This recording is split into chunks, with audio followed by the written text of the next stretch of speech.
Assalamualaikum warahmatullahi wabarakatuh. Alhamdulillahilladzi anzala ala abdihil kitaba wa lam yaj'al lahu 'iwaja. Shadaqallahul azim.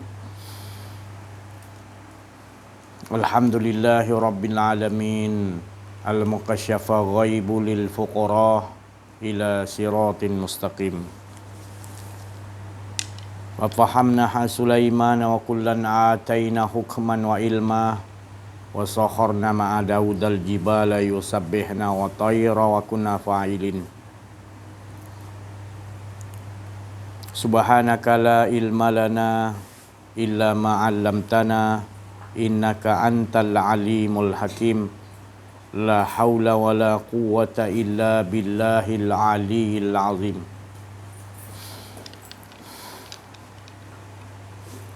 Ujali sifat Allah, sifat menjadi kalam Allah, terangkan hati hamba Allah, terang seperti hati Rasulullah. Rabbi shrah li sadri wa yassir li amri wahlul 'uqdatam min lisani yafqahu qawli. Wa sallallahu ala sayyidina Muhammadin wa ala alihi wa sahbihi wa baraka sallam. Alhamdulillah, sama-sama kita mintakan syafaat Nabi Muhammad sallallahu alaihi wasallam bi syafaatin Nabi Muhammadin Mustafa Rasulullah sallallahu alaihi wasallam wa ila arwahi abina wa ummahatina wa ma hawa anbiya wal auliya wa syuhada wa salihin wa ila syahiril malaikati muqarrabin wal ghaib, ibu bapa kita, isteri, suami, anak-anak, cucu kita, nenek moyang, keturunan kita, muslimin, muslimat, mukminin, mukminat yang hidup maupun telah pergi, dan sekalian alam yang Allah ciptakan. Al-Fatihah. A'udzubillahi minasyaitonirrajim. Bismillahirrahmanirrahim. Alhamdulillahi rabbil alamin. Ar-Rahmanirrahim. Maliki yaumiddin. Iyyaka na'budu wa iyyaka nasta'in. Ihdinas siratal mustaqim.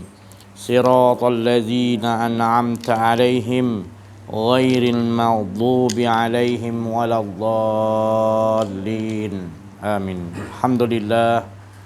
Alhamdulillah, bersyukur kita kepada Allah Subhanahu wa taala dengan limpahan kurniaan rahmat Allah, inayah Allah, hidayah Allah, dan berbagai-bagai nikmat yang Allah curahkan kepada kita yang tidak mampu kita hitung. Terutama nikmat iman, Islam, ihsan, ma'rifatullah, dan dapat mengenal Allah dari sisi Allah. Dan sesungguhnya bahawasanya kita mengetahui bahawasanya kita ini semua tidak ada.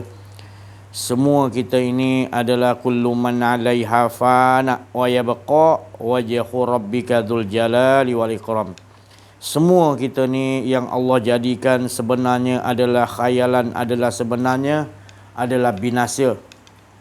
Semuanya adalah perhiasan-perhiasan yang Allah jadikan untuk menyatakan keesaan Allah Subhanahu wa taala. Ya, Allah memberitahukan kepada kita bahawa kita ini tidak ada, belum disebut lagi ada, maka yang ada wujud hanya Allah Subhanahu wa taala. Segala yang Allah wujudkan untuk menyatakan Dia yang sebenar-benar wujud. Jadi kita ni dinyatakan Allah adalah untuk menyatakan wujud sebenar-benar yang azali, yang abadi, yang awal wal akhir wal zahir wal batinu. Semuanya dialah semata-mata menyatakan Dia. Jadi kita tidak boleh lari daripada tajuk yang tujuan sebenar Allah ciptakan kita dan sekalian alam ini semuanya adalah untuk menyatakan wujud yang wujud hanya Allah. Jadi kalau kita masih lagi memandang ada akuan diri, ada lagi sekalian alam ini, maka kita telah berdusta bahawasanya kita tidak menyebut dengan kefahaman yang dari sisi Allah, iaitu la ilaha illallah ataupun kita telah membatalkan syahadah asyhadu an la ilaha illallah wa asyhadu anna Muhammadar Rasulullah. Jadi kita membatalkan syahadah bila kita masih lagi merasa ada keakuan-keakuan diri. Masih ada lagi keinginan-keinginan hawa nafsu kita yang belum lagi kita beresi, yang belum lagi kita mengalahkan ataupun mengisytiharkan perang untuk supaya kita tidak merasa wujud yang wujud hanya Allah. Jadi inilah tujuan sebenarnya kita dihidupkan. Jadi janganlah lari daripada tajuk maksud tujuan, iaitu la ilaha illallah, syahadah kita yang pertama dan yang terakhir. Hingga bila-bila pun tidak boleh lari daripada tajuk menyaksikan dengan penglihatan yang Allah berikan, iaitu Allah lah yang wujud. Jadi tidak perlu lagi kita menafikan diri kita lagi, tidak perlu lagi kita menafikan sekalian alam ini, sebab masih lagi kita keraguan. Kalau kita dah berkeyakinan bahawa kita telah beristiharkan di hadapan kewujudan Allah, maka kita akan berhenti menafikan diri kita ini ada, kerana kita dah memang tidak ada. Mengapa perlu lagi kita menafikan yang kita ni tidak ada? Jadi bila kita menafikan yang kita ni tidak ada, menunjukkan bahawa kita belum memahami. Kerana menafikan itu adalah menunjukkan bahawa kita belum lagi merasakan bahawa kita ini benar-benar tidak ada. Tetapi penafian yang bersumber daripada Allah, maka kita akan terus-menerus menjaga supaya sentiasa makrifat kita, iaitu tidak memandang kepada semua ini tidak ada, melainkan yang wujud hanya Allah. Seperti mana firman Allah, fa'ainama tuwallu fasamma wajhullah. Bila kita dah memandang dengan pandangan Allah, kita tidak memiliki pandangan, maka pandangan yang kita lihat itu adalah pandangan Allah, maka kita tidak memiliki pemandangan penglihatan yang kita lihat dari pemandangan penglihatan yang Allah anugerahkan kepada kita, maka kita akan nampak wajhullah. Sebab kita dah menafikan diri kita dan semua sekalian alam ini telah digulung oleh Allah kembali dengan menyatakan kullu man 'alaiha fan. Kullu, semuanya sebenarnya binasa. Semuanya adalah ibarat bayang-bayang.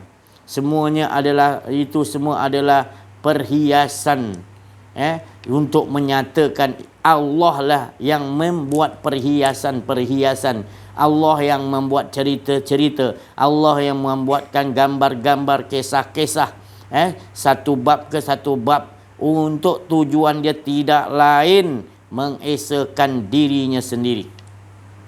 Jadi dia bercerita atas mengesakan dirinya sendiri. Jadi jangan lari tajuk, tetap juga kita penghidupan kita, perjalanan hidup kita, perjalanan hidup semua makhluk-makhluk Allah itu adalah penceritaan, pengesah-kesah Allah Subhanahu Wa Taala untuk tidak lain nak menyatakan bahawasanya dialah yang berkuasa atas segala sesuatu yang dijadikan di 7 lapis langit, 7 lapis bumi.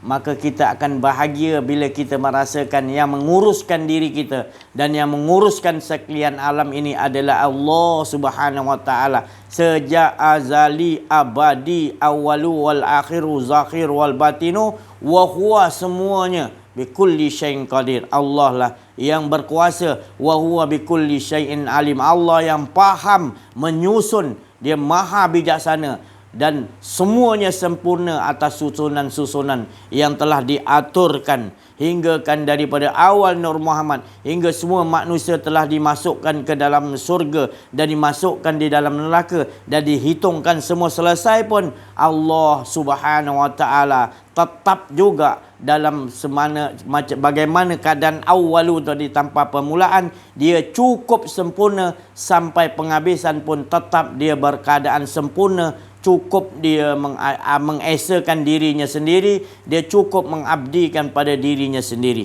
Itu semua cerita-cerita yang perlu kita fahami supaya kita sentiasa duduk benar-benar lebur, tak mau lagi ada rasa keakuan-keakuan diri. Bukanlah kita mengaku kita ni Tuhan, Tetapi sebenarnya yang wujud hanya Allah.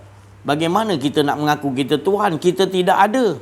Jadi yang ada tu hanya Allah Subhanahu Wa Taala, menyatakan Allah. Apa pun yang di langit, di bumi, diri kita semuanya sebenarnya bukan akuan kita, tetapi akuan diri Esa Tunggal Allah Subhanahu Wa Taala sampai bila-bila. Itu yang harus kita ingat. Ingat di dalam sir, ingat di dalam khafi yang lebih halus di dalam sir, supaya kita jangan berpindah lagi di maqam itu. Kita tidak pernah ada. Jadi yang ada itu ya Allah adalah menyatakan Engkau ya Allah.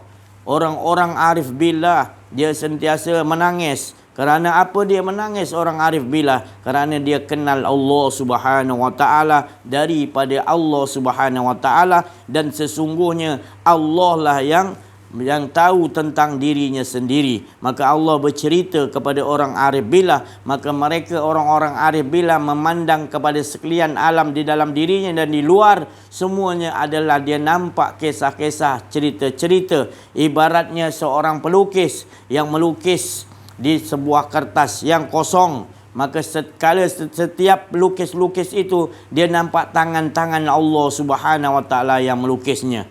Terutama lukisan-lukisan ataupun cerita-cerita yang dilukis oleh pelukis itu tak lain adalah mengesakan Allah Subhanahu Wa Taala. Itu yang arifin billah nampak. Dan juga bagaimana arifin billah tidak menangis kerana setiap perbuatan-perbuatan yang akuan dirinya itu dia tertulis, terlukis, maka dia nampak dilukis itu adalah Allah menceritakan bagaimana kesilapan dirinya yang masih lagi hendak menyatakan akuan dirinya.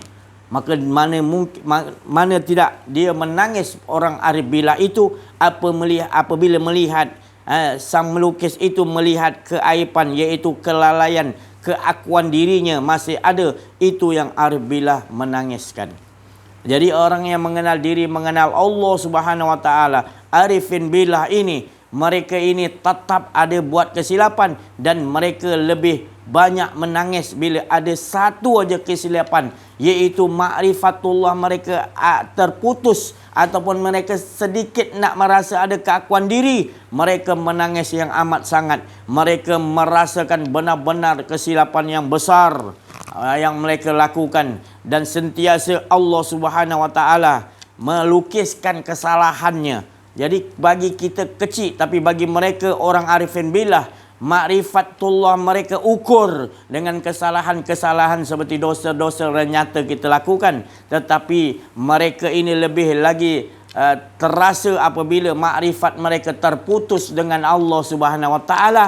Walaupun sedetik mereka merasakan kesalahan yang amat besar, kerana dia sentiasa memandang Allah Subhanahu Wa Taala, dan di mana dalam keadaan Allah memandang dirinya terus menerus, dia masih lagi mau merasa pandangan yang lain. Bagi mereka ini adalah kesalahan.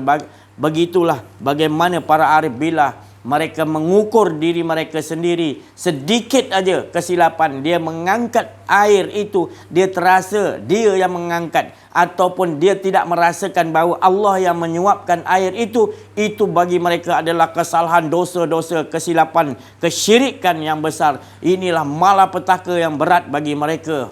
Mereka menghukum diri mereka begitu. Sebab mereka sudah kenal kepada Allah melalui Allah Subhanahu Wa Taala, maka mereka tidak mahu lagi berpaling dan tidak mahu lagi merasa ada keakuan diri.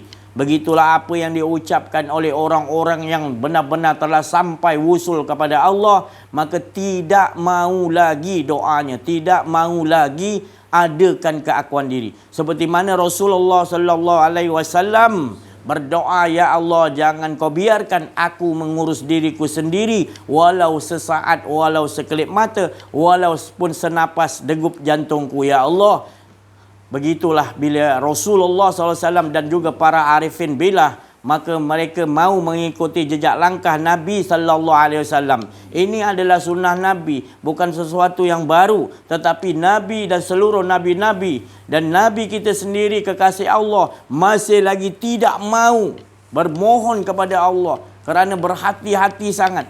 tidak mau, sedikit pun mau rasa ada keakuan diri. Mereka bersungguh-sungguh, benar-benar sucikan hatinya supaya tidak ada keakuan-keakuan diri dalam kehidupannya. Begitulah bila mereka tu menyebut sekali la ilaha illallah, maka sampai bila mereka akan pegang dan merasakan kalau sekiranya mereka tidak pegang, maka mereka ini adalah orang yang kadzib, orang yang penipu. Maka begitulah hukuman-hukuman orang yang benar-benar dia mengenal diri, mengenal Allah dari sisi Allah. Mereka terlalu berjaga-jaga. Mereka istiqamah menjaga tanpa mau ada keakuan-keakuan diri. Dan terus mengesakan Allah. Bukan dirinya mengesakan Allah. Maka dia nampak setiap dia mengesakan Allah, bahawasanya Allah lah yang mengesakan dirinya sendiri. Allah lah yang asyik pada dirinya sendiri. Allah yang menyembah, mengabdikan dirinya ke sendiri. Tidak ada dua. Tidak ada lagi antaraku dan antaramu lagi, katanya, bahawa yang ada sebenarnya adalah Engkau ya Allah. Tidak ada semua pun, apa pun yang dilihat, melainkan yang melihat itu adalah Allah, yang dilihat pun Allah juga. Tak ada lagi antara dan antara lagi. Maka itu yang dikatakan oleh Waliullah Mansur Al-Alash. Dia mengatakan tadi bahawa ana al-haq, iaitu aku ini adalah al-haq. Bukanlah kita menghukumnya, mengatakan dia tu Tuhan. Tetapi sebenarnya memanglah layak kalau orang dah mengenal diri dan mengenal Allah, maka tidaklah mahu dia lagi menyebut lagi akan namanya, melainkan Al-Haq yang disebut. Mereka menyebutkan Maha Suci aku. Sebenarnya bukanlah dia mengatakan dia yang suci, tetapi sebenarnya dia dah tak ada rasa keakuan dirinya, telah dileburkan oleh Allah. Maka dia mengucapkan itu bukanlah ucapannya, tetapi melainkan ucapan yang benar-benar daripada Al-Haq kepada Al-Haq, diri zat Allah Subhanahu Wa Taala. Tidak ada dua. Kalau kita mengatakan lagi Subhanallah, maka kita mengatakan Maha Suci Allah. Kita merasa kita yang memuji kepada mensucikan Allah. Itu menunjukkan kita jahil tentang Allah lagi. Kerana yang menyebut Subhanallah itu yang layaknya memuji adalah Allah. Maka itulah mereka yang telah sampai wusul kepada Allah, mereka ini lebur, dan sesungguhnya sebutannya adalah sebutan yang benar-benar mengatakan Subhanallah. Itu mengatakan bahawa engkau yang suci, mana bukan engkau lagi. Maka engkaulah yang tahu mensucikan diri. Tidak ada aku. Aku yang menyebutkan tadi Maha Suci itu menyatakan engkau yang menyebut, bukan aku. Engkaulah memuji, mensucikan sentiasa dirimu ya Allah. Maka tak ada lebur dirinya. Maka itu layak dia menyebut Maha Suci aku. Maknanya bila kita menyebut Subhanallah, kita masih merasa lagi aku memujimu, maka kita berada dalam keadaan dua keadaan. Kita memuji kepada Allah. Itu adalah satu kesilapan yang besar. Itu menunjukkan lagi masih lagi kita jahil tentang Allah. Kita merasakan kita yang dapat mensucikan Allah. Kita yang dapat memuji kepada Allah. Kita yang dapat bersyukur kepada Allah. Sesungguhnya Allah lah terlebih dahulu yang memberikan kepada kita rasa mensucikan, iaitu mensucikan dirinya sendiri. Maka Allah yang memberikan kita rasa, maka kita menyebut itu dari sebab kehendak Allah. Bukanlah kita yang berkehendak kepada Allah, tetapi Allah lah yang berkehendak kepada kita sebenar-benarnya. Kalau sekiranya kita dah benar-benar sampai seperti mana Rasulullah sallallahu alaihi wasallam apabila dia sampai ke Sidratul Muntaha, merapat dan lebih rapat lagi, seperti anak panah yang lebih rapat lagi, hingga lebur. Di waktu lebur itu maka Nabi Muhammad sallallahu alaihi wasallam, maka Allah mengatakan wa ma ramaita iz ramaita walakinna Allah rama. Bukan engkau Muhammad, bukan engkau Muhammad, aku. Maka Nabi Muhammad sallallahu alaihi wasallam mendapatkan anugerah bahawasanya Muhammad itu tidak ada, Ahmad pun tidak ada, yang ada hanya dalam diriku adalah Ahad. Maka yang ada sekalian alam ini adalah menyatakan Ahad, Esa Allah. Bukan banyak yang kita lihat tu menyatakan banyak, tetapi menyatakan Ahad, Ahadun Ahad. Dia tiada lain semuanya. Dia mengatakan dia yang Esa, bukan ada dua. Inilah anugerah yang dapat daripada Nabi sallallahu alaihi wasallam, yang harus kita mengikuti jejak langkah Nabi Muhammad sallallahu alaihi wasallam. Inilah akhlak yang terpuji yang disebut oleh Allah. yang mana Nabi Muhammad SAW dan para nabi, para rasul dan pewaris-pewaris para nabi, al-ulama warasatul anbiya, mereka ini mendapatkan iaitu sampai kepada Allah disebabkan oleh Allah lah sendiri yang memanggil dengan tarikan Allah, kasih sayang Allah, hingga leburlah kita dalam kasih sayang Allah, hingga tidak ada yang nyata lagi yang kita lihat melainkan Allah lah. Maka dialah yang ada, yang lain diri kita semuanya telah binasa. Maka itulah tempat duduk yang paling sempurna, yang paling aman. Inilah makna tempat yang harus kita fahami di dunia ini, supaya kita tidak tertipu berada di dunia yang fana, dunia yang penuh dengan perhiasan, permainan-permainan yang akan membuatkan kita lalai kepada Allah Subhanahu wa taala. Jadi perhatikan kedudukan dalam kehidupan kita ini, bagaimana kehidupan kita. Adakah kita benar-benar mengesakan Allah, ataupun kita masih lagi ragu-ragu, masih lagi tidak faham ada tujuan hidup kita.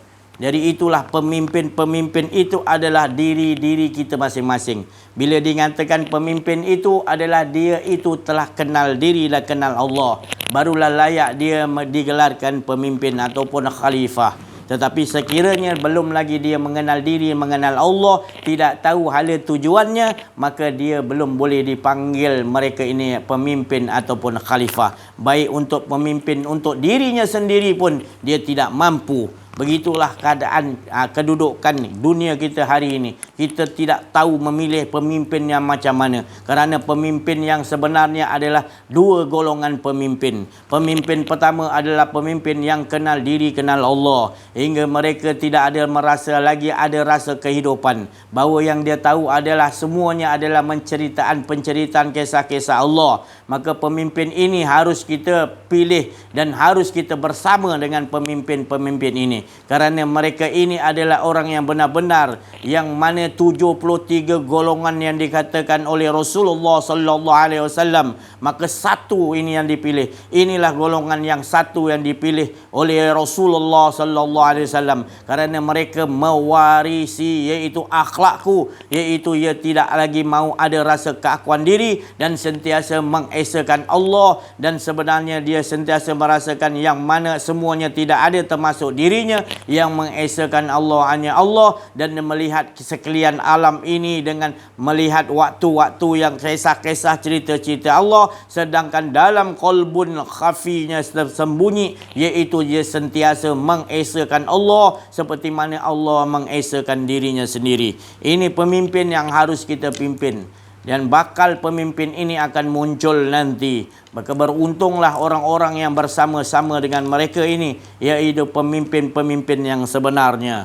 Maka ini yang akan menakluk dunia ini kembali, untuk mengamankan kembali dunia. Tidak ada cara lain. Kalau sekiranya ingin menjadi pemimpin yang benar-benar yang direstui oleh Allah dan Rasulullah, maka kita perlu ada sifat-sifat yang dimaksudkan tadi, iaitu dia pastinya kena jadi ahli, iaitu ahli Allah, mengenal diri, mengenal Allah, baru menghidupkan sunnah, barulah wal jamaah, baru boleh mengantar, membawa seluruh 72 yang tidak sampai kepada Allah itu. Mereka ini ahli sunnah wal jamaah ini yang akan bawa untuk menyatukan mereka. Tidak ada jalan lain, melainkan mesti harus mengenal diri, mengenal Allah, barulah kita dapat membawa 72 lain yang tidak diterima itu. Itulah tugas yang diberikan oleh Rasulullah sallallahu alaihi wasallam kepada orang yang dimaksudkan ahli sunnah wal jamaah itu. Mereka ini ahli Allah, mereka ini betul-betul kenal diri, kenal Allah, tidak ada merasa keakuan dirinya, dan mereka memiliki sifat kasih sayang yang tinggi untuk menyatukan 72 golongan yang tidak diterima oleh Rasulullah sallallahu alaihi wasallam, supaya mereka semua dapat diterima oleh Rasulullah sallallahu alaihi wasallam dengan jalan iaitu mengenal diri, mengenal Allah, dengan jalan iaitu tidak lain akidah tauhid, mengesakan Allah benar-benar hingga tidak ada rasa keakuan dirinya, benar-benar merasakan sekalian alam ini ditadbir, disusun kerajaan Allah Subhanahu wa taala. Itulah maknanya pemimpin golongan yang pertama. Dan golongan yang kedua adalah di sebaliknya, iaitu orang-orang yang sentiasa mengikuti hawa nafsu keinginannya, keakuan dirinya makin lama makin meninggi. Inilah pemimpin juga, tetapi pemimpin ini ditolak oleh Rasulullah sallallahu alaihi wasallam, tidak diterima oleh Allah Subhanahu wa taala, baik dia kaya, baik dia seorang ulama, baik pun dia orang yang alim, baik semana pun ibadahnya hebat, tetapi Allah menolak dan Rasulullah menolak kerana dia tidak mengenal diri, tidak mengenal Allah. Dia hanya menjadi ulama atau orang alim yang yang bersifat hawa nafsu, yang bersifat keakuan diri. Ini dua golongan, jangan kita berpecah-pecah, jangan kita nak mengkaji-kaji lagi. Sekiranya pemimpin itu tidak kenal diri, tidak kenal Allah, tidak bawa masyarakat kita ini untuk mengajak seperti mana mengesakan Allah seperti Rasulullah SAW, seperti orang-orang yang dimaksudkan tadi, iaitu para orang-orang pengganti Rasulullah sallallahu alaihi wasallam, innal auliya Allah la khaufun alaihim wa la hum yahzanun. Mereka ini adalah wali-wali Allah, mereka ini adalah pewaris Nabi yang sebenar-benar, bukannya orang-orang yang mengaku-mengaku tetapi mereka tidak kenal diri, tidak kenal Allah Subhanahu wa taala. Ini yang kita lihat sekarang. Pilihlah sendiri, dan kita telah diberi faham oleh Allah, maka kita kena bersungguh-sungguh untuk kita menolong orang-orang yang dimaksudkan tadi, yang mana dia ini tergolong daripada golongan ahli sunnah wal jamaah. Mereka ni ahli Allah, mereka ini benar-benar nak menyelamatkan kita semua dengan pertolongan Allah Subhanahu wa taala. Kerana orang yang berkedudukan ini adalah seperti siapa yang menjumpai golongan-golongan yang pertama tadi, golongan yang mengenal diri, mengenal Allah. Mereka ini sentiasa mengesakan Allah, hilang keakuan dirinya, disentap oleh Allah dengan tangan kekuasaan Allah, dan memang sebenarnya mereka tidak pernah ada merasa hidup sebenarnya. Apabila Allah telah menyentap, menarik diri mereka, baru mereka tahu mereka sebenarnya telah sampai, dan menunjukkan bahawa telah sampai itu mereka tidak pernah ada. Yang ada adalah kerajaan kekuasaan Allah, menyatakan keesaan Allah Subhanahu wa taala. Jadi siapa yang menjumpainya, kata Allah, ketika di dunia lagi, beruntunglah. Sebab siapa yang menjumpa orang yang sebegini, mereka seolah-olah telah menjumpai, telah mendapatkan aku, kata Allah Subhanahu wa taala. Maka itulah yang harus kita nak cari. Kita nak duduk dengan orang-orang sebegini supaya kita berada dalam benteng Allah, supaya kita berada dalam keamanan Allah, dapat kita bersama menarik isteri, anak-anak, siapa-siapa pun, dengan sebab kita bersama dengan orang yang sebegini yang dimaksudkan tadi. Sebaliknya, kenapa kita harus berhubungan, masih lagi kita mentaati, masih lagi kita tunduk dengan golongan yang kedua ini, yang sentiasa mereka ini berbuat atas hawa nafsu. Mereka berpura-pura menggunakan nama Allah, menggunakan ayat-ayat Al-Quran, menggunakan hadis, menggunakan ulama-ulama untuk kepentingan hawa nafsu mereka, untuk memimpin dan mengajak kita ke arah kepada kesesatan. Tetapi masih lagi kita tidak nampak, sebab mereka sendiri pun tidak mengenali diri, mengenali Allah. Mereka sendiri pun tidak termasuk yang dimaksudkan oleh Rasulullah. Umatku terpecah kepada 73 golongan, hanya satu golongan yang aku terima, iaitu ahli Allah. Mereka ini kenal diri, kenal Allah, dan mereka ini benar-benar mengikut sunnah Nabi, iaitu hilang akuan dirinya. Dan mereka ini berjemaah mengajak supaya hilangkan keakuan diri. Tetapi sebaliknya, pemimpin yang kedua ini, yang selalu kita taatinya, adalah manusia-manusia yang akan membawa kita ke tempat yang sesat, ke tempat yang membawa kita ke tempat yang azab, malapetaka yang besar. Tetapi kita tidak nampak, disebabkan kita ini buta mata hati, buta mata qalbun kita. Maka Allah telah menunjukkan berbagai-bagai amsalah perumpamaan, tetapi kita buat tak tahu, kita buat tak peduli. Kita ikut juga rencana-rencana orang-orang yang nak bawa kita ke arah kesesatan, nak bawa kita ke arah akuan-akuan diri, yang mana siapa yang duduk di dalam keakuan diri, mereka ini sebenarnya semalang-malang manusia. Itulah sebabnya kita kena merubah, kerana kita dah masuk kepada tahun baru Islam. Daripada tahun ke setahun, mengapa kita tidak berubah lagi? Kita tidak loyal ke mengikuti, iaitu ajaran-ajaran yang hina, yang busuk ini?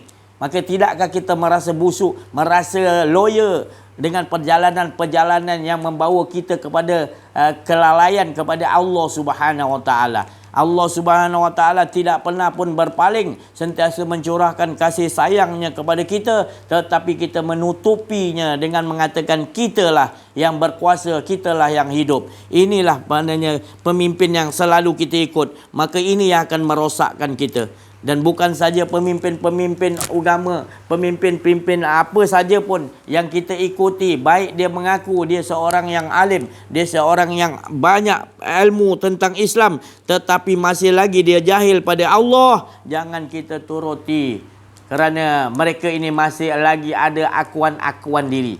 Kerana Allah kata masih ada sikit keakuan diri, masih ada bahayanya. Jangan diikut orang yang masih ada bahayanya. Orang yang tidak ada rasa bahaya adalah mereka tidak ada keakuan diri, kosong, dikosongkan oleh Allah, dan mereka memang benar-benar merasa mereka tidak pernah ada. Yang ada adalah Allah Subhanahu Wa Taala. Maka Allah akan menyusun setiap kehidupan orang begini, dan mereka ni akan tenang. Mereka akan bawa kita juga tenang. Mereka akan bawa kita pada tidak ada kekhawatiran dan tidak ada lagi rasa takut pada sesiapa pun. Kita benar-benar hakul yakin, tenang, aman kita dengan Allah, lebur dalam mana kebakaan Allah, kekekalan Allah. Inilah sebenar-benarnya perjalanan hidup yang perlu kita tempuh, bukannya perjalanan-perjalanan yang akan membesarkan akuan-akuan diri hawa nafsu kita. Maka janganlah sampai situ, kerana masih lagi kita diberi kesempatan oleh Allah untuk kita keluar daripada makom itu. Kerana Allah telah memperlihatkan kepada kita sekalian alam ini adalah tanda-tanda kekuasaan Allah. Mengapa kita nampak lagi ada kuasa lain selain kuasa Allah? Bertaubatlah segeralah setelah hidayah itu jelas dinyatakan oleh Allah dengan nur demi nur, cahaya demi cahaya. Tetapi mengapa kita masih lagi keras, masih lagi degil, masih lagi tidak mau berganjak, masih lagi tidak mau berhijrah pada tahun ke tahun? Maka inilah peluangnya, kita tidak tahu nyawa kita akan ditarik. Di mana kalau ditarik nanti dalam keadaan kita tidak bersama mengenal diri, mengenal Allah, ataupun kita tidak sentiasa merasakan yang hidup hanya Allah ketika di dunia, maka nanti apabila kita masuk di alam barzah, di alam kubur yang mengerikan, kita akan tetap mencari dengan siapa kita itu. Kalau sekiranya di dunia kita tidak bersama dengan Allah, tidak merasakan Allah, tidak berkehidupan asyik dengan Allah, tidak lebur dengan Allah, tidak tahu jalan kembali ke rahmatullah di dunia, maka kita berada di dalam azab di dalam kubur disebabkan amal-amal perbuatan kita, yang mana kita membesarkan keakuan diri. Maka keakuan diri itu akan melekat di tubuh kita, maka kita masih ada keakuan diri, maka orang ada keakuan diri di dalam kubur akan diazab. Wa na'udzubillah min zalik. Maka tidak ada azab yang lebih pedih melainkan azab di mana engkau merasakan ketika di dunia keakuan dirimu, maka rasakan engkau di alam barzah. Sebab engkau di dunia kau tidak merasa azab apabila engkau itu tidak merasakan yang wujud hanya Allah. Engkau merasakan keakuan diri itu bukan azab, maka masuklah engkau dalam ke alam barzah, alam kubur, maka ngerilah engkau, kerana engkaulah yang berkehendak kepada azab itu tadi. Maka itulah tubuh kita tetap diadakan di alam barzah. Sebab kita masih lagi di dunia nakkan keakuan diri, maka di alam barzah diadakan keakuan diri, maka kita akan dipertanggungjawabkan atas kelalaian kita. Kerana kita masih lagi nakkan keakuan diri, maka adalah azab kalau sekiranya kita ada keakuan. Ketika di dunia kita tidak ada keakuan diri, benar-benar dileburkan oleh Allah, dan sungguh-sungguh kita berjuang meminta kepada Allah peperangan hawa nafsu, supaya nafsu kita tidak ada, nafsu kita dikalahkan oleh Allah Subhanahu Wa Taala, maka sungguh-sungguh kita berjuang. Maka apabila kita mati, maka kita tidak bersama dengan tubuh kita yang ketika di dunia itu lalai. Maka ketika di dunia itu kita dengan Allah, maka kita akan ditempatkan dengan Allah. Sesungguhnya siapa yang mati dalam keadaan kehidupannya bersama dengan Allah, maka mereka akan berada di dalam ketenangan dan berada dalam benteng Allah, dan Allah memanggilnya kembali dengan ya ayyatuhan nafsul mutmainnah, irji'i ila rabbiki radiyatan mardiya fad'uli fi ibadihi wadkhuli jannati.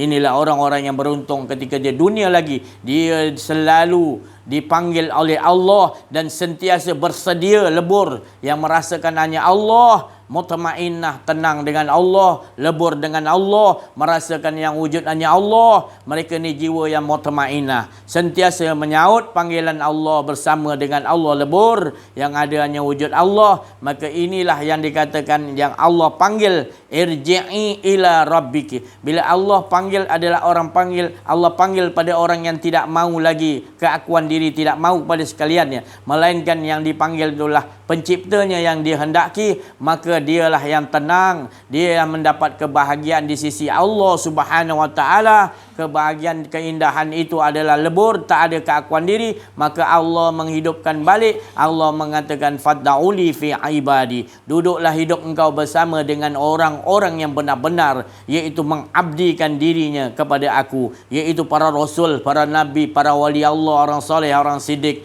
orang arifin billah. Di dalam golongan itu kita dimasukkan oleh Allah. Langsung Allah memberikan anugerahnya lagi, fad'uli fi ibadi wadkhuli jannati, masuk engkau dalam golongan yang aku redai dan engkau pilih mana syurga yang engkau hendaki, kata Allah Subhanahu wa taala.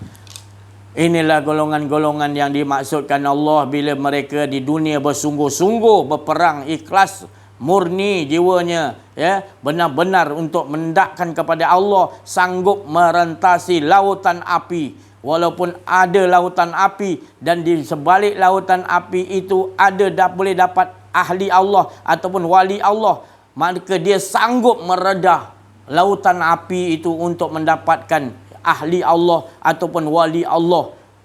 Maka apa pun, gunung ganang pun mereka sanggup, harta bendanya habis semua pun, semua yang tinggal apa? Kata Rasulullah kepada Sayyidina Abu Bakar, Allah dan Rasul. Maka mereka ini orang yang benar-benar sanggup mengeluarkan apa saja, nyawanya pun sendiri sanggup demi untuk mendapatkan Allah Subhanahu wa taala. Inilah matlamat kita. Jangan kita lari tajuk, ya. Kalau kita lari tajuk bertambah jauh, maka kita akan mendapatkan iaitu istidraj. Kita didapat kemalangan yang paling berat, iaitu kita berbuat kesalahan di dunia tetapi kita rasakan seperti Allah bagi kepada kita nikmat, Allah bagi, Allah sayang, kita rasa Allah sayang. Sebenarnya Allah memberikan supaya kita bertambah jauh kepada Allah. Disebabkan kesombongan kita, disebabkan kita merasa keakuan diri kita terlalu tinggi dan kita mengaku kitalah Tuhan, maka Allah memberikan apa saja yang kita nak supaya bertambah jauh. Inilah perumpamaan yang Allah maksudkan diberikan kepada Fir'aun, di mana segala macam hingga Fir'aun tidak pernah sakit. Ini semua anugerah Allah, diberikan macam-macam kekayaan hingga semua dia punya pengikut taat, takut kepadanya. Allah berikan juga supaya mereka mendapat istidraj, supaya mereka terus terhumban di dalam kemalangan yang paling berat, iaitu malapetaka, azab yang menimpa mereka itu. Mereka tidak sedar. Bila kematiannya hampir, barulah mereka kelang kabut nak menyebut, aku nak bertuhankan kepada Tuhan Nabi Musa. Tetapi nyawanya disampai, ditenggelam di kerongkongan, dah ditenggelamkan oleh air. Tetapi Allah Subhanahu wa taala Maha mengetahuinya, maka mengajarkan kepada kita jangan sampai nyawa kita sampai kepada kerongkongan. Maka di waktu itu Allah akan memperlihatkan dengan jelas nyata dirinya, iaitu ke sifat-sifat kebesaran, keagungan Allah. Di waktu kita telah sakaratul maut,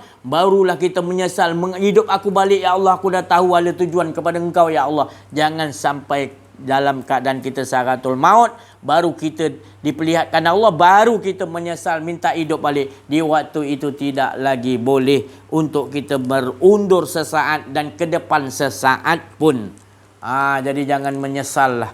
Jadi beruntunglah orang-orang yang ketika di dunia ini jiwanya selalu merasakan, iaitu mengesakan Allah tanpa merasa dirinya mengesakan Allah, dan dia tahu setiap dia mengesakan Allah, dia rasakan sebenarnya Allah lah yang mengesakan dirinya. Allah yang memberikan rasa untuk mengesakan dirinya. Allah yang memberikan dia rasa untuk menyebutnya. Allah yang memberikan rasanya untuk cinta kepadanya. Sesungguhnya Allah lah cukup cinta, menyintai, asyik berasyik dengan dirinya sendiri. Esa mengesa, tidak ada dua, dia dengan dirinya. Tidak lagi ada antara kita dan dia. Lebur kita semua yang ada hanya wujud tunggal esa Allah Subhanahu Wa Taala, ahadun ahad. Maka disitulah pakaian kita, di mana tidak ada lagi rasa keakuan diri kita, dileburkan oleh Allah Subhanahu Wa Taala. Alhamdulillah, saya rasa cukuplah sampai sini dulu. Untuk kita minta pencerahan daripada saudara-saudara kita, sahabat-sahabat kita semua, insya-Allah.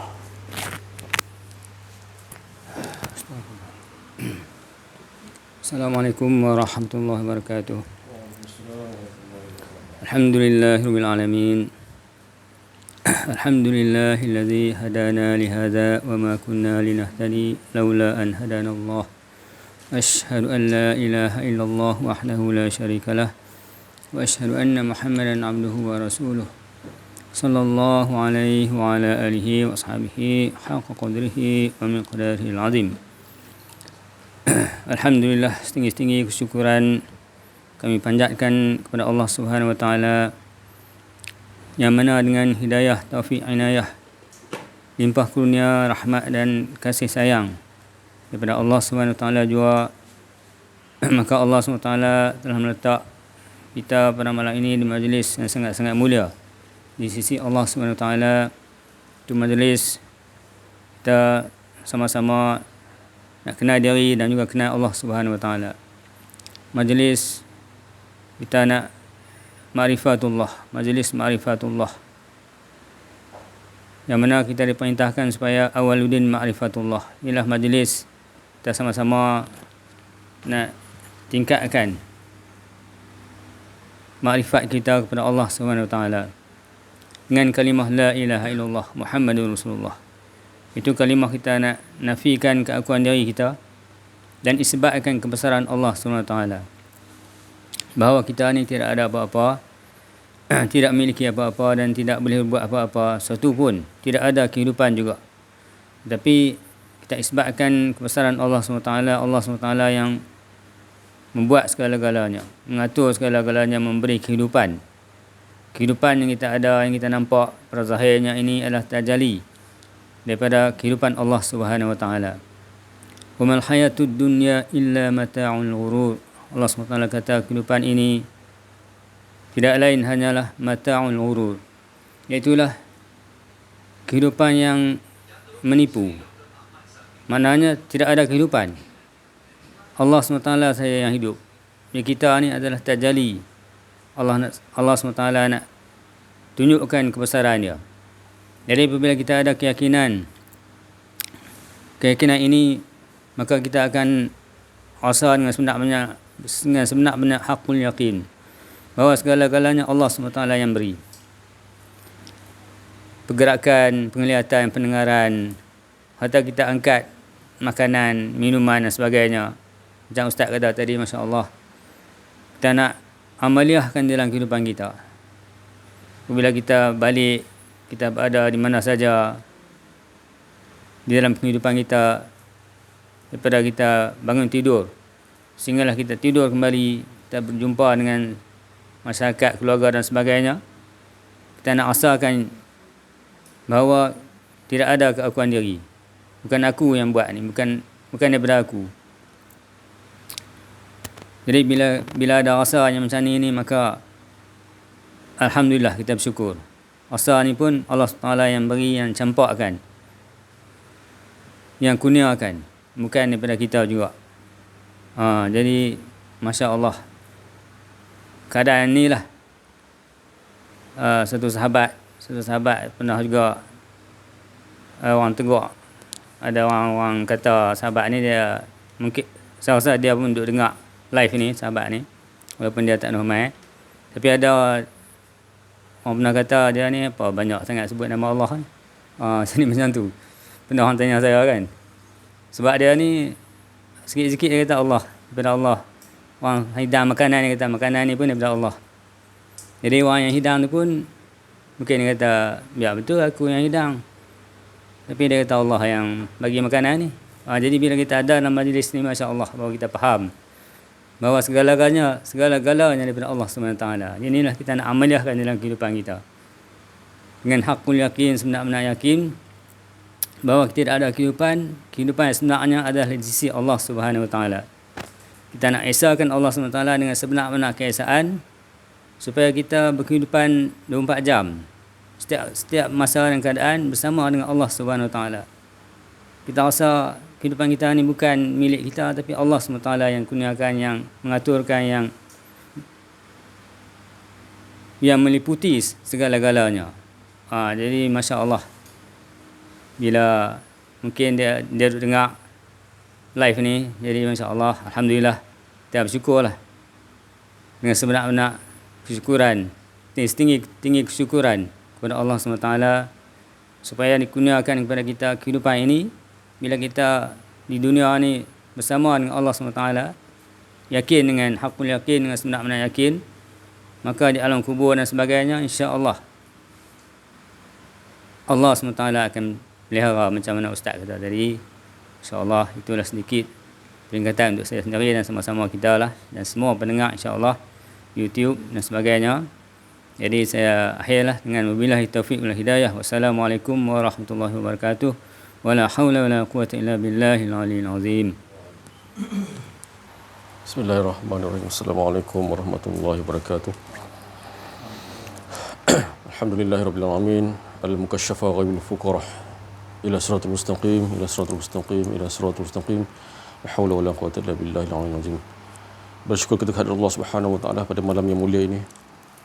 Pada malam yang dirahmati Allah Subhanahu wa taala ini, kita dikumpulkan, diperjalankan oleh Allah Subhanahu wa taala bagi nak menyatakan hala tuju hidup kita, iaitu sentiasa berkehidupan dengan Allah Subhanahu wa taala, iaitu menghala tujukan ke arah keesaan Allah Subhanahu wa taala, la ilaha illallah.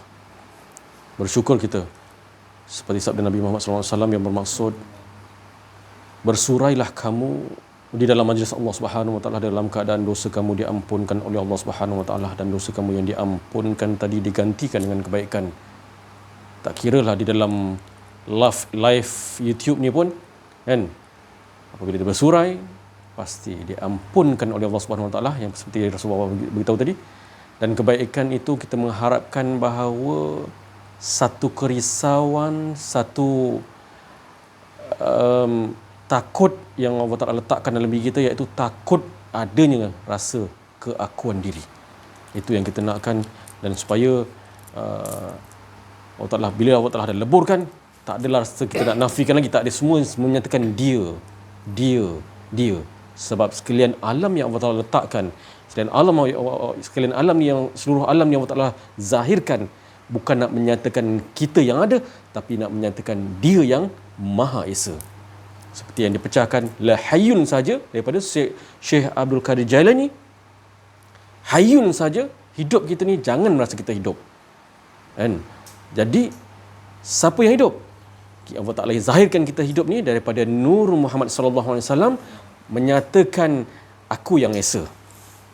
Itu yang sebenarnya kita nak letakkan dalam hala tuju hidup kita.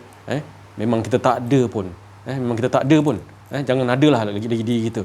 Jadi itulah kita mengharapkan Allah Subhanahu wa taala mengontrol kita. Maknanya kita dalam keadaan bukan kita yang mengawal, tapi kita dikawal oleh Allah Subhanahu wa taala. Tapi bila dah betul-betul tenggelam, maka sebenarnya dia yang takbir. Kita ni tak ada pun. Nak kawal pun tak dikawal, semua dia lah. Kan? Sebab menyatakan cerita-cerita dia semua. Jadi alhamdulillah, petang tadi ada satu cerita yang menarik, hari Jumaat hari ni, yang iaitu tajuk dia kebersihan, kan? Kebersihan. Di situ Allah Taala ulahkan dalam kalau di perlis ni inilah tajuk dia kebersihan, kan? Alhamdulillah, kebersihan berkaitan dengan nyamuk, Aedes, denggi apa semua itulah. Jadi kebersihan ni apa dia? Kan sebenarnya jangan nyatakan zahiriah sahaja. Kita nyatakan kebersihan sebenarnya dalaman kita ni, sebenarnya dalaman kita ni yang ada kekotoran, iaitu bila macam-macam lah. Kalau kita tak bersihkan, dia letakkan zahiriah, tapi kita letakkan dalaman kita apa dia. Kalau kebersihan tu maknanya itulah ada keakuan diri, mengaku-ngaku tu, itulah kita dalam keadaan najis, kotor. Macam mana kita nak berkehidupan dengan Allah Subhanahu Wa Taala. Wala yusyrik bi ibadati rabbih ahada. Kita takut dengan contohnya tadi dia kata lebih kurang gitulah ayat dia kan. Kalau takut dengan wabak denggi kan, tak tahulah takut apa pun tak tahulah kan. Padahal kita bersama dengan Allah, Allah pasti akan menjadi pembenteng untuk kita. Jadi kalau takut benda tu, bagus lagi kalau kita takut ada keakuan diri. Marilah bersama-sama, dia kata main peranan, berkumpul sama-sama membersihkan. Jadi kita, bagi saya, baik kita tukar benda tu. Yelah, bersih pun sama juga, bersih rumah dan bersih kawasan, bersih taman-taman apa semua tu bagus. Tapi kita tukarkan bahawa kehidupan kita ni, kita bersama-sama main peranan, bahawa panggil sama-sama keluarga, panggil sama-sama kawan-kawan. Ini kenal diri, kenal Allah. Itu baru betul hala tuju yang sebenar-benarnya. Itu pasti Allah Ta'ala letakkan wazidnahum huda. Ini yang dikatakan kebersihan, suci. Allah Ta'ala tu maha suci. Jadi kita ni kalau berada dalam kesucian, bukan kita yang suci, dialah yang maha suci. Bukan kita lagi, semua dia. Jadi itulah kebersihan.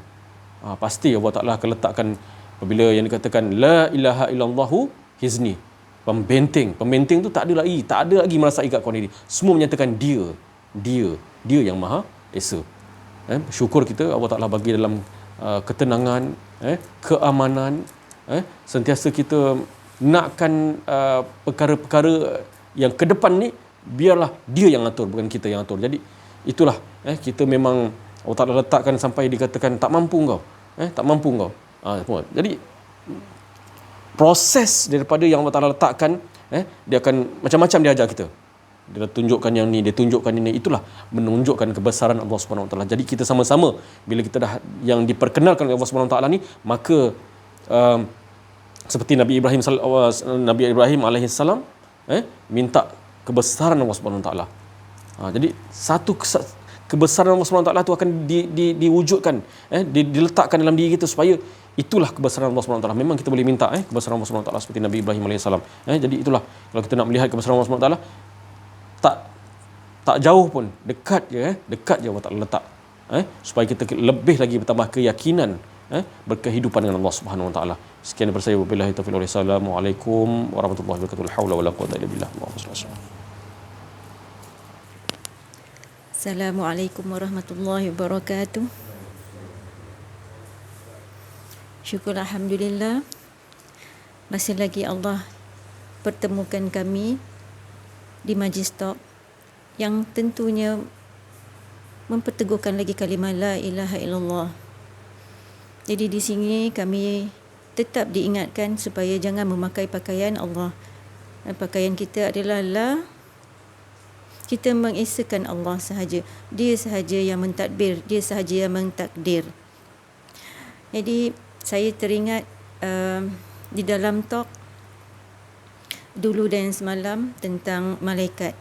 Makanan malaikat ialah ketaatan. Jadi kalau malaikat tu memegang arash, itulah dia memegang arash. Jadi itulah yang kita panggil ketaatan malaikat yang diberikan oleh Allah. Dia tanpa hawa nafsu. Manakala manusia dibekalkan dengan hawa nafsu. Jadi kalau insan ini dia belajar kenal diri, kenal Allah, dia dapat mengesakan Allah. Dia tahu, dia menafikan. Kalau dia buat sesuatu, dia menafikan dia yang berbuat. Kalau contohnya, kalau dia mengangkat apa sahaja, dia mengangkat beg, dia mengangkat kursi, dia mengangkat fan, dia menafikan perbuatan tu sebab dia tahu dia tidak memiliki apa-apa. Dia tidak memiliki apa-apa, dia tidak ada kudrat, dia tidak ada hidup pun. Jadi kalaulah dia belajar kenal diri, kenal Allah, dia dapat mengesakan Allah, maka kedudukannya lebih tinggi daripada malaikat. Dan sekiranya dia tidak belajar, kenal diri, kenal Allah, secara tak sedar dia kata dia yang angkat barang. Kalau dia belajar, dia yang ada ilmu. Kalau dia nak mencari sesuatu, itulah idea dia. Dia teringat sesuatu, itulah usaha dia. Jadi kalau itulah apa yang dia fikirkan, maka kedudukannya lebih teruk daripada haiwan. Jadi itu yang saya teringat semasa saya belajar dulu. Ustaz beritahu, kita sekiranya taat, kita akan lebih baik daripada malaikat. Dan sekiranya kita tak taat kepada Allah, kita lebih teruk daripada haiwan. Jadi di sini syukur Alhamdulillah, bila kita belajar kenal diri, kenal Allah, satu demi satu dihuraikan dengan jelas sekali. Ya, satu-satu dihuraikan. Jadi itu sebab kalau berkaitan dengan hati, berkaitan dengan rohani, memang kena cari guru pembimbing rohani. Kalau tak, apa yang kita belajar, kita tak dapat kaitkan di antara satu sama lain. Jadi bila tak dapat dikaitkan, kita tak nampak kebesaran Allah tu macam mana. Kita tak nampak kalimah la ilaha illallah tu macam mana, begitu hebat, begitu mendalam, begitu orang kata apa, kita panggil signifikan dalam kehidupan seharian kita. Jadi bersyukur kepada siapa yang mengikuti YouTube YouTube ini bersama dengan Syekh Aziz, insya-Allah lepas satu-satu sekiranya dihayati setiap perkataan, tidak miss YouTube video dengar hayati walaupun mula-mula tak faham macam saya tak faham dulu, tapi lama-lama akan dibuka sikit demi sikit. Jadi insya-Allah semuanya akan terkait. Dan kita nampak kehebatan Allah tu. Sebagaimana kita selalu sebut, Allah tu Maha Agung. Allah itu hebat. Di sebalik setiap penciptaannya, dialah yang terhebat. Tapi kalau sekiranya kita tak menghayati, kita kata-kata itu hanya sekadar di mulut sahaja. Jadi itulah perkongsian saya pada hari ini. Assalamualaikum warahmatullahi wabarakatuh. Syukur kita kepada Allah Subhanahu Wa Taala. Allah Subhanahu Wa Taala memuji dirinya sendiri. Berterusan sejak azali dan abadi, awal wal akhir, zahir wal batin. Wa huwa bikulli syai'in qadir, wa bikulli syai'in alim. Semua dalam pengetahuan Allah, kekuasaan Allah, apa yang diucapkan, semuanya yang kita dengar daripada sahabat-sahabat, saudara-saudari kita tadi, semuanya daripada khatir Rabbani, daripada lintasan yang datang daripada Allah. Apabila dah dibuangkan rasa akuan diri, maka akan kita rasai dia, kerana dia yang mengurniakan rasa tu. Maka daripada rasa tu terzahirlah keinginan, bukan keinginan kita, tetapi ialah yang ingin kepada dirinya sendiri. Maka itu nyatalah, keluarlah huruf-huruf ayat-ayat untuk tidak lain menyatakan dirinya, untuk melukiskan digambar-gambar kisah-kisah, cerita-cerita, skrip-skrip yang semua itu hak milik Allah SWT. Yang disuruh buat, yang berbuat, yang telah berbuat, semuanya dia, hak milik dia, hak milik tercipta, al-haq Allah Ta'ala. Jangan sampai ada kita nak mengaku-ngaku ada lagi kita. Sebab kalau lagi merasa sikit pun ada rasa, macam tadi Pak Lang cakap, masih lagi ada asyik-asyik nak cerita Allah, dia boleh mengatakan bahawa tak betul, maka mereka ini adalah orang-orang yang tidak dapat menerima, iaitu yang wujud hanya Allah Subhanahu Taala. Masih lagi dia, kesian kita tengok, masih lagi dia menyebut la ilaha illallah, tapi tidak dapat mengamaliyahkan. Kerana dia tidak tadabbur la ilaha illallah. Hanya dia tahu tafsir, yang ada hanya Allah, tiada yang lain yang ada Allah. Tapi dia dalam kehidupan tak ditadaburkan. Dia angkat barang, dia tekan minyak. Semua dia rasa tak perlu Allah. Dia dalam ibadah solat, ada ibadah tu dia perlu Allah yang. Tapi kalau dalam kehidupan luar dia kata dia. Allah pun ada kuasa, dia pun ada kuasa. Kalau dia dah sampai wusul, nanti dicelikkan mata oleh Allah, diberi penglihatan oleh Allah, di hadapan Allah baru dia tahu dia menyesal. Ya Allah, mengapalah aku memperolok-olokkan orang yang betul-betul kenal engkau, dah sampai pada engkau dan engkau panggil dia dan engkau telah leburkan dia. Ya Allah, mengapa aku tak ikut dia? Nanti satu masa pasti dia akan menyesal. Kita doakan jangan sampai dia menyesal. Baliklah ke pangkal jalan. Jangan engkau olok-olokkan orang yang cinta kasih kepada engkau.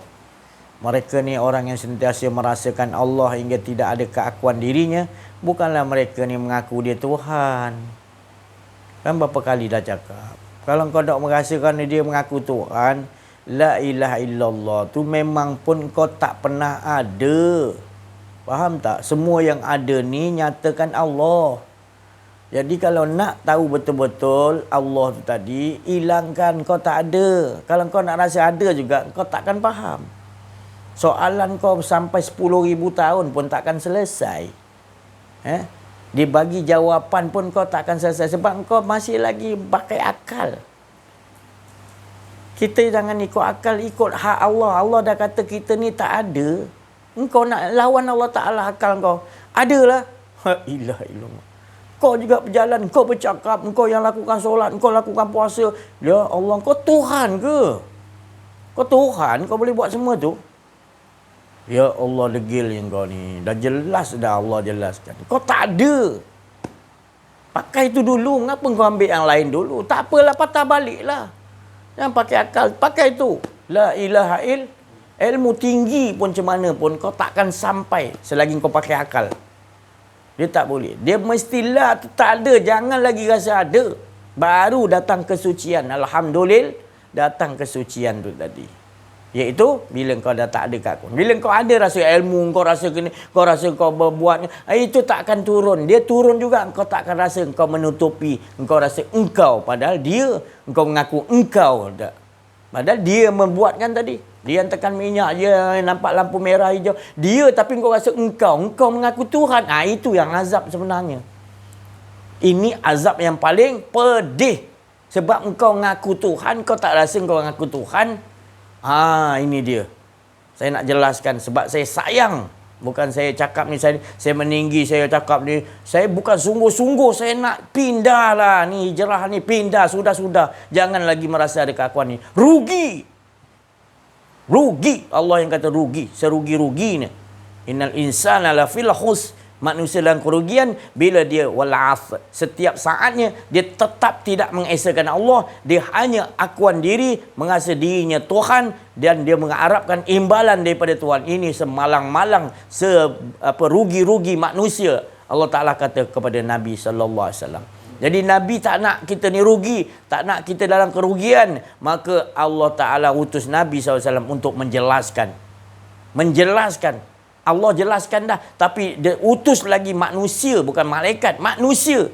Yang bahasa sama dengan bahasa kita boleh faham. Tapi mengapa manusia suka berbalah-balah lagi?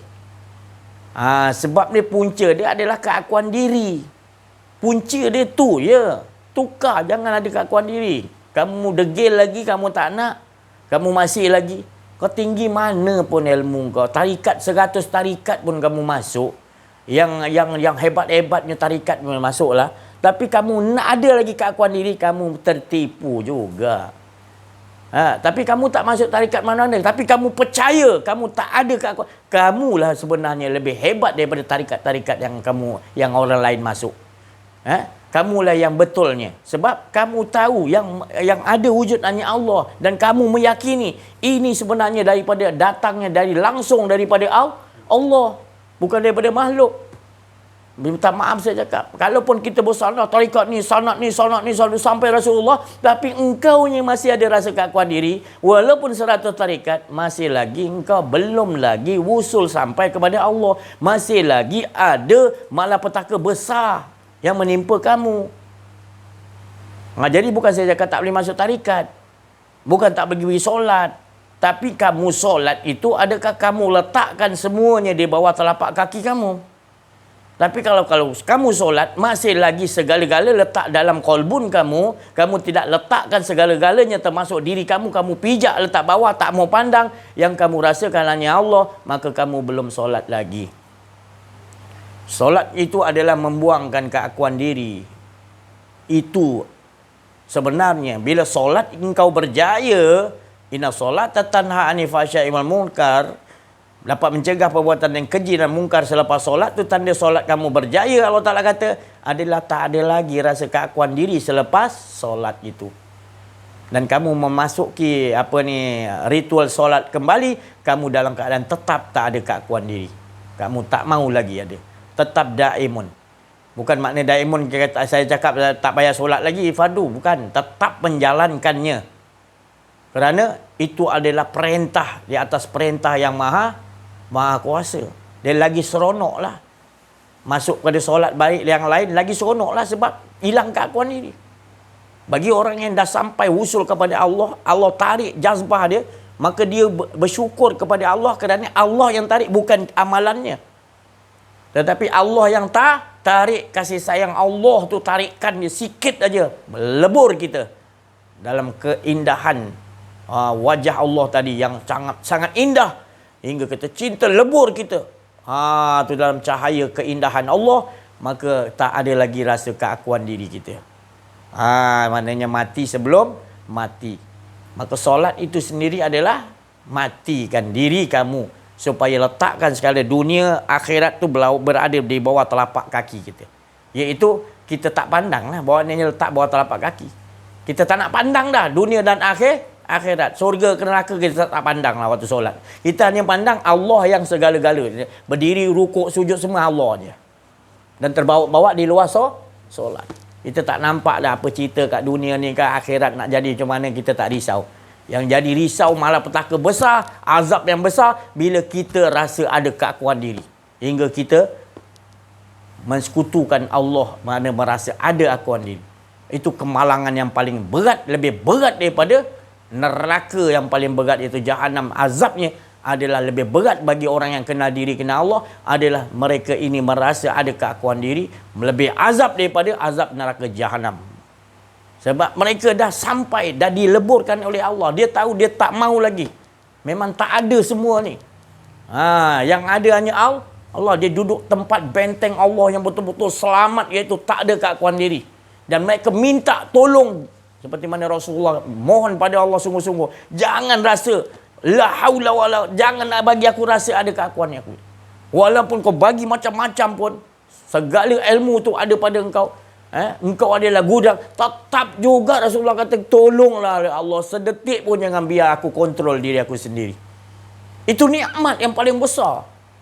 Nabi Sulaiman serah baliklah kerajaan, ya Allah, aku minta ni, memang tak ada orang kerajaan lebih besar lagi kaya daripada aku. Tapi bila aku tahu engkau yang boleh kontrol semua, ya Allah, ambillah ya Allah, aku nak duduk dengan engkau je. Engkau yang tahu memberi rezeki dan memberi kontrol semua ni, ya Allah. Aku tak tahu sebenarnya. Aku salah minta, ya Allah. Nampak Nabi Sulaiman pun apabila nak memberi makan kepada makhluk Allah, Allah kata di laut aja tak sanggup dah Nabi Sulaiman dah. Itu makhluk laut seekor je.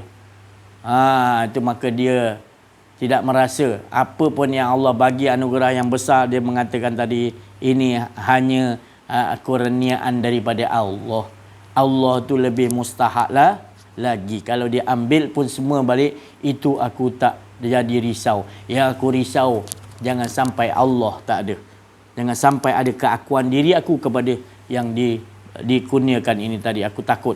Dan aku nak yang kurniaan yang besar, iaitu dianya tadi, supaya tak berpisah, supaya aku sentiasa lebur dengan. Itu Nabi Sulaiman yang paling kaya. Kita tak kaya situ lagi, mengapa boleh tertipu?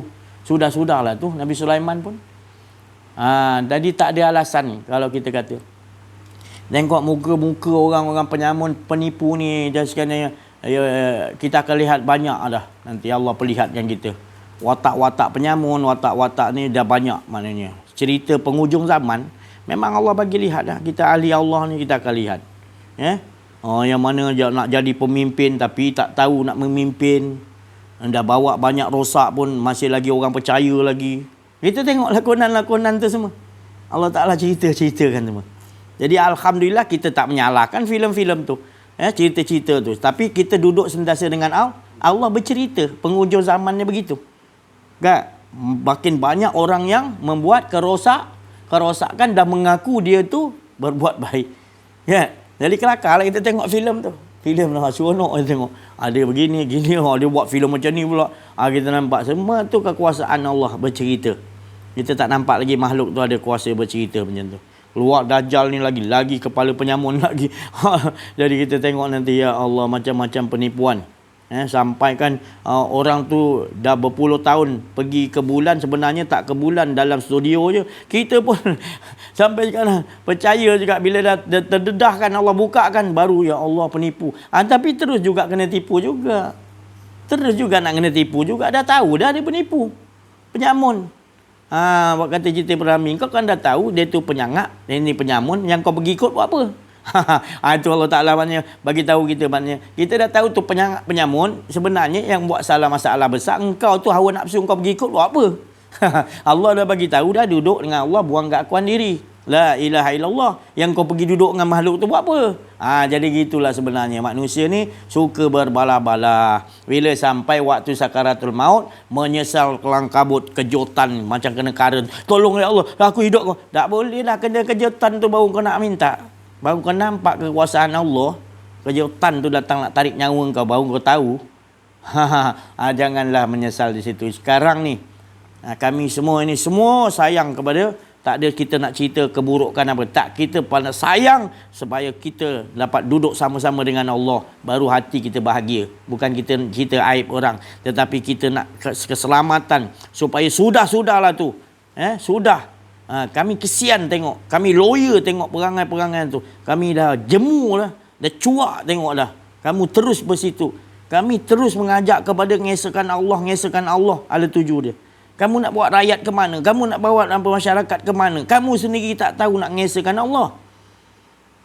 Mengakulah. Gantikan orang lain. Tapi kamu masih lagi nak lagi. Kamu dalam keadaan jahil. Bagi orang yang betul-betul. Jangan sampai datang Imam Mahdi datang turun baru kamu nak apa? Nak percaya Imam Mahdi. Sekarang ni kamu tak naik, Imam Mahdi tak keluar. Bolehlah kamu lantaklah. Nanti Imam Mahdi dah keluar baru kamu tahu jalan ni yang betul lah. Terus tu kamu dah silap-silap kamu jadi pemberontak untuk lawan dia. Na'udzubillah lah. Saya tak nak minta gitu. Saya meminta supaya kamu orang boleh bersedia sekarang ni.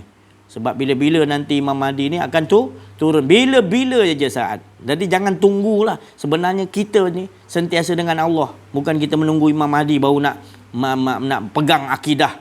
Kita nak jadi pemimpin diri kita, nak memimpin siapa pun. Akidah kita. Kita berjuang. Orang dulu-dulu tu zaman tok nenek kita, para wali tadi kan.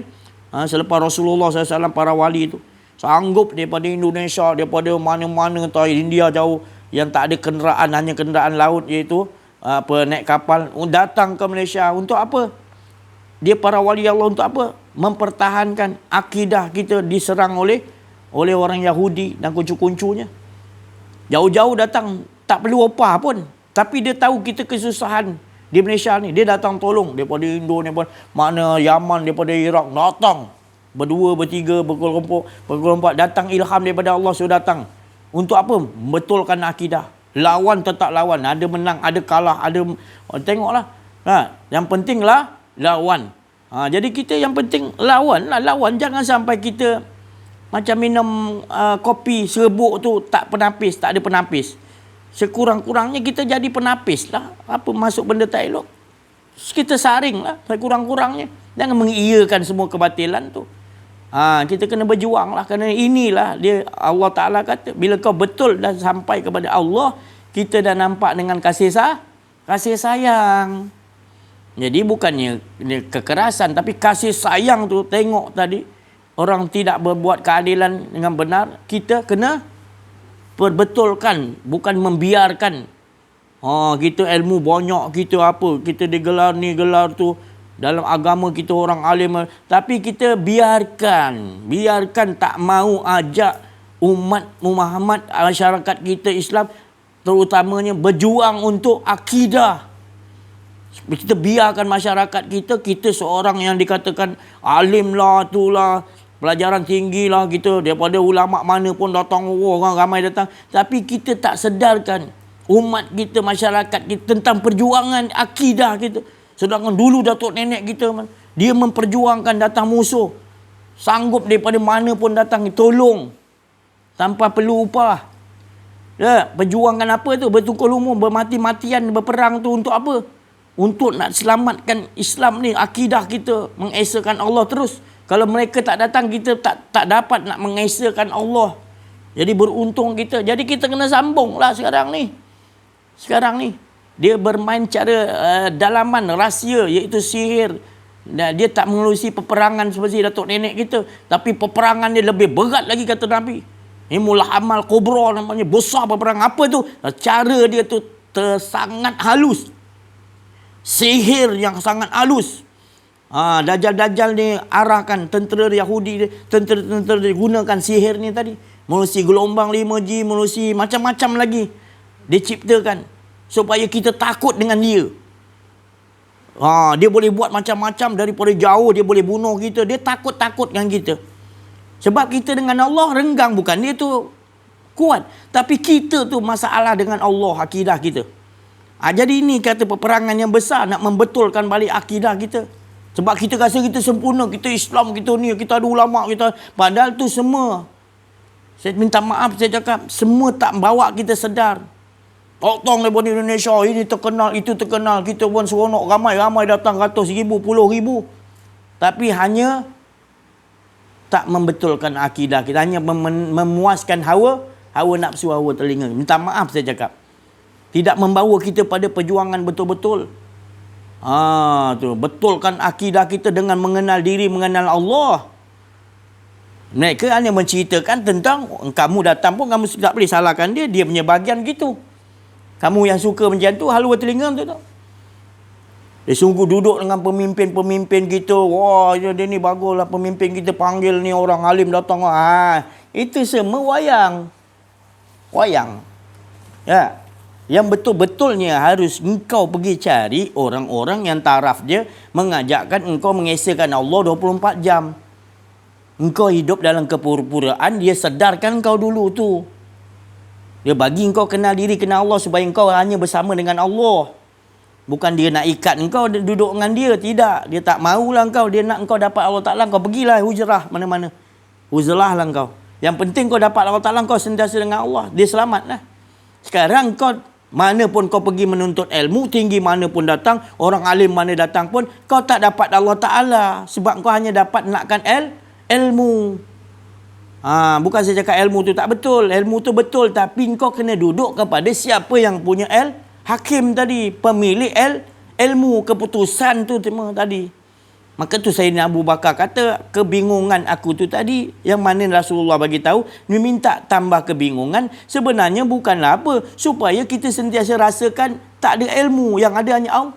Itu keputusan dia mencari ilmu, bukan berhenti pada ilmu. Itu Nabi kata, itulah Nabi Abu Bakar, Sayyidina Abu Bakar Siddiq kata, jangan kau bergantung pada ilmu maknanya. Belajar ilmu dan bergantung, jangan bergantung pada ilmu, bergantung pada pemilik ilmu. Jadi ilmu tu letak tepi, yang kau pakai selalu tak ada keakuan diri. Ini yang dimaksudkan tadi. Kalau saya tak cakap nanti kan orang kata saya begini, saya cakap pun nanti orang cakap begini. Saya pun tak perlu orang lain nak komen apa. Yang penting saya dah bagi tahu, jangan bersoal saya di padang mahsyar, di mana pun nanti saya dah sampaikan dengan jelas. Dapatkan Allah Ta'ala, la ilaha illallah. Tak ada kita, jangan merasa ada kita. Ada kita, Allah bersama kita. Maksudnya Allah bersama kita tu, maknanya kita tak ada, yang ada hanya Allah. Jangan pula kita kata, kau pergilah sana, Allah bersama kamu. Mana boleh kita bagi tahu kat orang, Allah pergi sana ya Allah, kau arahkan Allah Ta'ala untuk ikut dia. Mana boleh. Allah akan utuskan kecelakaan bagi kamu kerana kamu menyuruh orang itu, Allah bersama kamu, pergilah Allah dengan kamu. Salah. Kita tak boleh arahkan Allah, orang tu ambil Allah Ta'ala pergi sana. Kita arahkan Allah Ta'ala pergi ikut dia. Padahal di mana pun kau pergi, kau bagi tahu dia Allah bersama engkau. Bukannya engkau berarahkan Allah pergi sana, engkau pergi mana, Allah dengan engkau. Salah. Itu salah. Siapa engkau nak arah-arahkan? Dan tak payah arah pun. Kau cakap aja dengan dia. Sesungguhnya Allah sentiasa dengan kau. Kemana pun kau pergi, Allah, aku tak payah nak arah-arahkan. Aku tak ada kuasa. Begitu sebenarnya. Jadi kita itulah saya cakap tadi. Kita ni dah terlalu banyak dengar yang di luar-luar ni. Kita tak ngisi yang dalam tu. Maka itulah kita terus berada dalam kesusahan. Terus berada di dalam keadaan kelang kabut. Kelang kabut. Tu. Sebab kita akan jadi huru hara dalam diri kita dan kita akan nampak sekeliling kita akan jadi huru hara. Sebab berpunca huru hara tu dalam diri kita. Sebab kita tak dapat iaitu mengontrolnya supaya kita tidak ada keakuan diri. Yang ada hanya Allah. Allah dah janji bila kau serahkan, engkau akan aku tenangkan berada dalam benteng kau, aku jamin keamanan. Tapi kita menggunakan akal, kita rasa kita boleh dapatkan tu tidak melalui Allah. Wa na'udzu. Kita mengaku kita ni Tuhan dah. Susah kalau nak cakap nanti. Orang cakap, oh si Haji ni kalau macam ni, dia ni apa ni, macam Mansur Al-Alash ni. Ini macam apa ni, Siti Jenar lah ni. Mengaku Tuhan. Dia tak ada dah. Bukan dia tak ada dah. Memang kita ni tak ada dah. Kita ni bila dah kenal diri, kenal Allah, memang kita tak ada dah. Bukan kata memang tak adakan diri. Bukan tak adakan diri. Memang tak ada dah. Nak tak adakan diri apa? Memang tak ada dah. Yang ada hanya Allah. Bila orang dah sampai usul kepada Allah, memang tak ada dah. Nak cakap macam mana? Lepas tu kau cakap dia ada, dia bersama dengan Allah. Tak ada dah. Kau tak faham. Dia dah tak ada dah. Dan semua ni tak ada dah sebenarnya. Yang ada hanya semua Allah tu menyatakan untuk menyatakan Allah. Mana pula kau cakap tu ada? Maksudnya pun Allah Ta'ala kata aku adakan tu sebenarnya tak ada, melainkan adanya aku. Allah tu berselindung di tempat yang terang. Dah lah selindung maksudnya, tapi terang. Tu kena faham tadi. Jadi berolehlah kita anugerah Allah, iaitu pakaian kita tak adalah. Tak adalah. Tak ada. Nanti dia kata tu ada, itu menyatakan dia yang ada. Kalau orang kata gitu. Tu tadi. Jangan sombong. Kita ni jangan rasa kita boleh menapas, kita ni ada kuasa. Kita bagi Allah bagi kudrat kuat, kita rasa kita yang kuat. Jangan. Aku yang boleh tanam pokok ni, aku gini, aku tahu baja. Jangan. Allah yang menumbuhkan. Besok tahun depan kau tahu baja macam mana pun, Allah tak tumbuhkan, baru kau menyesal kerana sombong kau tadi. Maka Allah ajar bukan sebab baja. Tetapi kalau kau taruh baja, kau taruh apa, kau jaga pun, jangan kau sandar diri kau. Kau buat juga, tapi kau sandarkan tetap Allah yang mengurniakan. Itu je. Maknanya jangan bergantung pada usaha dan ikhtiar kamu. Bila kamu dah usaha, dah ikhtiar, katakan bahawa ini semua daripada Allah. Jangan mengatakan ni usaha aku, ikhtiar aku lah. Salah tu. Tak ada. Kita tak boleh masuk sampul satu pun. Semua hak Allah Ta'ala 100%. Sikit pun tak boleh. Kalau sikit lagi ada keakuan diri, masih ada malapetaka besar lagi. Sikit keakuan diri kita masih ada malapetaka besar lagi. Buangkan. Buangkan, bersihkan benar-benar supaya tak ada. Supaya betul merasakan dia je yang ada. Beruntunglah. Jadi bagi orang yang dapat tu, dia akan merasalah. Dia akan merasalah bahagia tu tadi. Inilah sebenar-benarnya ketenangan, insya-Allah. Kita sama-samalah kita. Saya minta maaf kalau ada kekasaran, kesilapan tadi, tapi tak ada niat lain. Saya ni kasih sayang, prihatin supaya saya tak mau. Saya tak mau kita punya masyarakat merdeka tapi tak faham merdeka. Tu. Merdekakan kita tu dengan Allah, dengan membuang keakuan diri. Baru merdeka. Tapi kalau masih ada keakuan diri, belum merdeka belum lagi kita hijrah ni. Kalau selagi ada keakuan diri, masih belum berhijrah. Hijrah tu maknanya sampai ke tempatnya, iaitu mengesakan Allah dan tak mau rasa keakuan diri. Itu namanya hijrah tu dah sampai. Dia gunakan macam-macam, nyawanya pun digadaikan, bukan harta lagi, nyawa pun digadaikan kepada Allah balik, kerana aku tak memiliki nyawa. Begitu sekali, ya. Jadi kuatkan semangat kita terus, ya, kita bersama-sama untuk kita perjuangkan akidah-akidah, untuk nanti anak-anak cucu kita. Kalau kita tak buat sekarang, lagi teruklah anak-anak cucu kita, ya. Tak tahu apa benda hala tuju. Nak membetulkan akidah pun tak ada orang yang nak. Hanya dia cerita tentang syurga, neraka, jauh ni, selamat engkau dapat ni, dapat ni. Tapi semua angan-angan. Allah tak dapat. Engkau tak dapat Allah kat dunia. Engkau jangan angan-angan lah syurga. Kau jangan angan-angan kau rasa engkau selamat daripada neraka. Kau angan-angan tu semua. Tapi kalau kau dapat Allah Ta'ala, Allah dah janji dah. Wadkhuli jannati. Masuklah syurga mana yang engkau nak. Kerana engkau fat'udi fi ibadi. Kerana engkau betul-betul beribadah, tak mensekutukan aku. Engkau rasakan aku yang mengabdikan pada diriku sendiri. Aku yang menyatakan pada engkau untuk nyatakan aku. Bukan engkau menyatakan bahawa engkau yang ada. Tetapi aku yang menyatakan kepada engkau supaya engkau menyatakan aku yang ada. Bukan daripada engkau, tapi daripada aku tadi. Baru selamat, baru Allah sendiri iktirafkan, barulah semanis kita dengan Allah. Baru kita tahu akidah ni rupanya akidah ahli sunnah wal jamaah yang Nabi SAW hendakkan.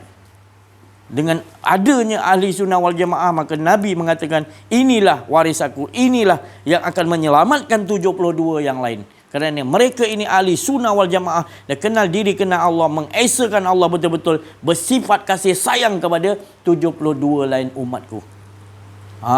Nabi itu mengharapkan, maknanya ada penggantinya tadi. Maka itu mereka berdoa, Allahumma rzuqna mutaba'atan Nabi Muhammad sallallahu alaihi wasallam awalan wal akhiran wa zahiran wa batinan wa qawlan wa fi'lan wa ibadatan wa amalan salih. Segala-galanya dia nak minta kepada Allah ketaatan untuk mengikuti hingga lebur dirinya, menjadikan dirinya tu Muhammad. Bukan diri tu Nabi Muhammad, tapi maqam dia maqam Muhammad, iaitu tidak ada lagi. Muhammad tu tidak bila kita duduk dalam maqam Muhammad, kita minta tu tadi ikut jejak langkah taatan kita kepada Nabi sallallahu alaihi wasallam. Seperti mana kita minat Michael Jackson, kita buat rantai, buat rambut kerinting, jalan ke belakang. Michael Jackson nak datang ke airport, kita dah sampai dulu ke airport. Dia daripada Amerika, kita dah sampai airport menantikan kedatangan, ramai orang menantikan. Kita dah buat style macam tu, orang tengok, Michael Jackson dah sampai lah. Padahal Michael Jackson dah tak kapal terbang lagi. Mengikuti itu tadi sampai orang ingat Michael Jackson.